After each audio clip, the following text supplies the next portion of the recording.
दोस्तों, आज के हमारे ख़ास मेहमान एक ऐसी शख्सियत हैं जिन्हें चंद लफ्ज़ों में बांध कर बयां करना बहुत मुश्किल है। इन्होंने ज़िंदगी की हर धूप छाँव को सहते हुए साहित्य से फिल्मों और अब टेलीविज़न तक का सफ़र बखूबी निभाया। आइए आपको मिलवाते हैं हमारी फिल्म इंडस्ट्री के स्तंभ, writer, director, producer Ramanand Sagar.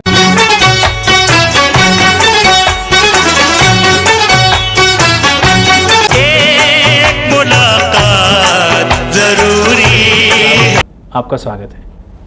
धन्यवाद। आपने अपना सफ़र ज़िंदगी का जर्नलिज्म से शुरू किया, उसके बाद फिल्मों में आने की आपने कैसे सोची? मैं फिल्मों में नहीं आना चाहता था। मैं लाहौर में एक लाहौर के बहुत बड़े अखबार डेली मिलाप का एडिटर था जी।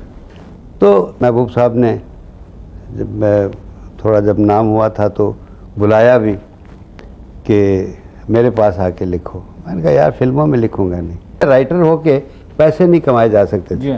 काम और करना पड़ता था जहाँ से आदमी रोज़ी कमाए। मैं राइटर के तौर पे नहीं आऊँगा। उन्होंने जोश मलियाबादी को रखा, कृष्ण चंद्र को लिया, मंटो को लिया और मुझे भी बुला रहे थे। तो उन्होंने कहा, कृष्ण से कहा कि इसको यार किसी तरह ले आ। तो कृष्ण ने कहा इसको एक थोड़ी सी कमज़ोरी है एक्टिंग की।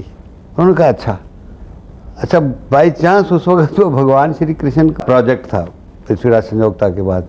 तो उन्होंने क्या किया कि मुझे बुलवाया और मुझे कहा कि मैं आपको अभिमन्यु का रोल देता हूँ। ऐसे मैं रह गया। और अभिमन्यु का रोल के लिए वो तो पिक्चर बनी नहीं।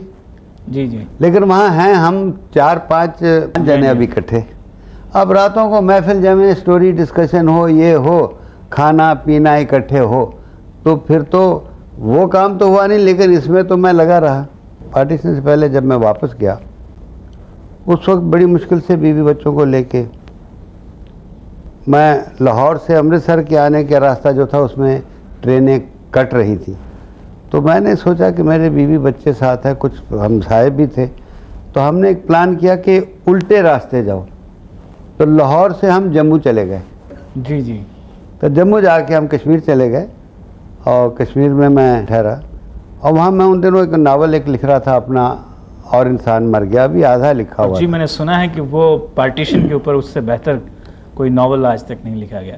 दिल से निकली हुई थी बात, क्योंकि मैं उस वक्त, आप उस दौर से गुजरे थे। बाकी जितने हमारे बड़े राइटर्स ने लिखा वो उस वक्त वहाँ नहीं थे जी।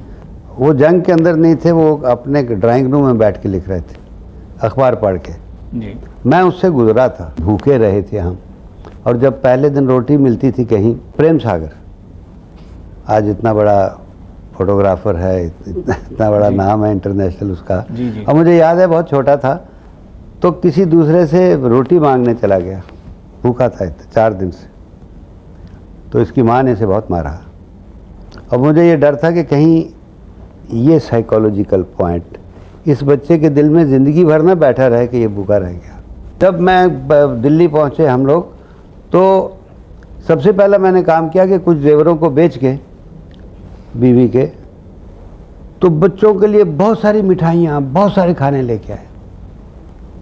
और 3-4 दिन उनको खूब खिलाता रहा कि उनकी भूख मिट जाए, उनको फिर विश्वास हो जाए ज़िंदगी पे, लाइफ पे। It's a such an important thing. और जिस दिन मैं बॉम्बे पहुंचा मेरे पास 20 रुपए थे सिर्फ। इनको मैं दिल्ली छोड़ आया था, 20 रुपए में जेब में थे। पृथ्वीराज ने, वो मेरे चाहने वाले भी थे, दोस्त भी थे।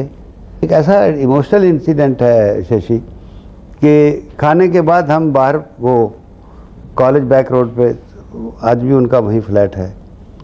तो ये राज कपूर वगैरह थोड़े छोटे छोटे थे। तो बाहर आए तो कुछ जेब में उन्होंने पैसा हाथ डाला कि सागर कितना पैसा था। पृथ्वी, मेरे पास अभी 20 रुपए है। तो वो आदमी बहुत ग्रेट था। जी। वो रोने लग गया और सड़क पे खड़े होकर मेरे पाँव छूका कि I didn't mean to insult you. बात हो।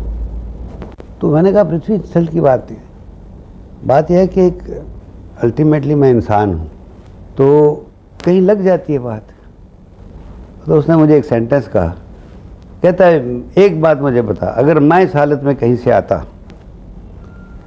और एज ए दोस्त तू पहली बात ये नहीं सोचता कि कहाँ से खाएगा? सोच, अगर तू मेरा दोस्त होता तो ज़रूर सोचता। मैंने कहा सोचता? कहता मैंने भी सोचा। पहला काम मुझे पृथ्वी ने जब कहा कि देखो एक काम करो, मैं तुम्हें इतने बरस से कह रहा हूँ, मेरे लिए एक प्ले लिख दे, तेरे पास टाइम नहीं मिला, आप लिख दे। मैंने कहा लिखता हूँ। तो उसने मेरे साथ एक एग्रीमेंट भेजा मुझे। उन दिनों इतना पैसा प्ले राइटर को कोई देता नहीं था। उसने कहा कि तुम, एग्रीमेंट ये था कि तुम हमारे लिए एक प्ले लिखोगे, जब चाहो तुमको हम 3,000 रुपया देंगे इस प्ले का, जब तुम चाहो। और साथ में एक 3,000 का चेक भेजा। मैं और कृष्ण चंद्र दोनों बड़े रोमांटिक राइटर माने जाते थे। मेरा पैगाम मोहब्बत है जहाँ तक पहुँचे। Unique point in that he is soul of the human beings. He touches the soul inside a human being. That is his success. मैंने सुना है कि आप बीच में आपको एक बहुत क्रिटिकल टीबी पेशेंट हो गए थे आप। हाँ, वो लाहौर की बात। 2 साल मैं सैनिटोरियम में रहा। देखो, दिन में एक मैं नौकरी करता था किसी जगह अकाउंटेंट की, रात को जर्नलिज्म करता था, बीच में कॉलेज जाता था। ये फारसी उर्दू वगैरह मैंने वहीं सीखी। Great struggle in life. तो मुझे लगता था कि कुदरत की बड़ी बेइंसाफ़ी है, कितना काम मैंने की, इतनी मेहनत की है ज़िंदगी में, और मैं यहाँ आज पहुँच गया हूँ। सैनिटोरियम में बैठ के एक डायरी लिखी, टीबी एक तबे दिक के मरीज़ की डायरी, और मैंने भेजनी शुरू की अदब मशरक़ अदब लतीफ़, और उन्होंने छापनी शुरू कर दी। 2 बरस वो डायरी छपती रही। By the time I came back I was a famous man. बहुत काबिल तारीफ है कि ऐसी बीमारी के टाइम पर भी आप में इतनी शक्ति, इतना मेंटल स्ट्रेंथ थी। टीबी में उन दिनों वो इलाज तो होते नहीं थे जो आज के हैं, नेचुरल इलाज में डाल देते थे, और उस इलाज में उन्होंने एक आर्टिकल्स लिख के भेजे जिसका नाम था टीबी पेशेंट की डायरी, जो बहुत ही प्रख्यात हुआ।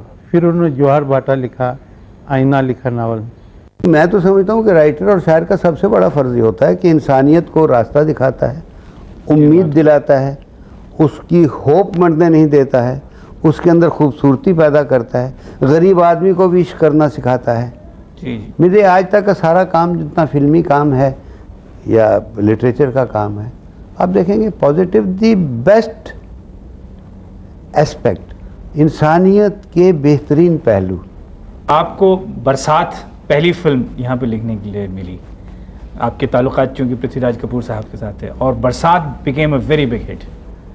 उसके बाद आपको कुछ मुश्किलात का सामना करना पड़ा या फिर दौर? ऐसी बात यह है कि हमारी फिल्म में ये बरसात, देखिए वो वहाँ राज भी काम करता था थिएटर में जी, तो वो पिक्चर बनाना चाहता था। तो उसने पृथ्वी जी से पूछा कि यार ये आपके जो राइटर हैं कुछ रोमांस भी, लव भी लिखते, प्रेम लव की इथीरियल से लेके एब्सर्ड तक जो उसके पहलू हैं, हर रंग उसका दिखाना चाहता था इसका। तो मैंने उसको खाका सुनाया, उसको बड़ा पसंद आया। मैंने कहा लिख दीजिए। वो कहानी डायलॉग मैंने 15 दिन में लिखे। वहाँ पहली दफ़ा मैं गया, बरसात हिट हो गई, तब तक मेरी मुश्किलें रहीं, लेकिन बरसात जिस दिन हिट हो गई उसके बाद तो मैं मलाड में जहाँ था, गाड़ियाँ वहाँ आती थी प्रोड्यूसर की। बरसात पहली फिल्म थी, वहाँ इंसानियत लिखी, पैगाम लिखी। पैगाम को तो अवार्ड्स भी काफ़ी मिले, बहुत अवार्ड मिले। पैगाम पहली पिक्चर थी जिसका पार्लियामेंट में डिस्कशन हुई, जिस पे जी कि मेंबर्स जानना चाहते थे कि मिस्टर रामानंद सागर कम्युनिज्म फैला रहा है या सोशलिज्म फैला रहा है पैगाम के द्वारा। इंसानियत की अच्छाई में से भी ड्रामा मैं ऐसा करूं जो किसी ने ना किया। मैंने आरजू पिक्चर बनाई। आरजू में कोई विलन नहीं, ग्रेटनेस है इंसानियत की। एक्सीडेंट में अगर हीरो की टांग टूट जाती है, वो इसलिए उसके पास नहीं जाता कि मेरी वजह से इसकी ज़िंदगी दुखी हो जाएगी। और आरजू बहुत बड़ी हिट रही है आपकी। अपने गम को छुपा के कहाँ कहाँ घूम रहा है वो लड़की। आखिर में जो उसने डायलॉग उसको बोला कि जब उसको पता चला कि ये लड़का इसलिए नहीं आया मेरे पास, तो अपनी टांग काटने लगी। तो क्या कर रही? क्या नहीं, मैं अपने आप को तुम्हारे बराबर कर रही। पाँव नहीं है भैया, मैं उसके बराबर नहीं रहा रमेश।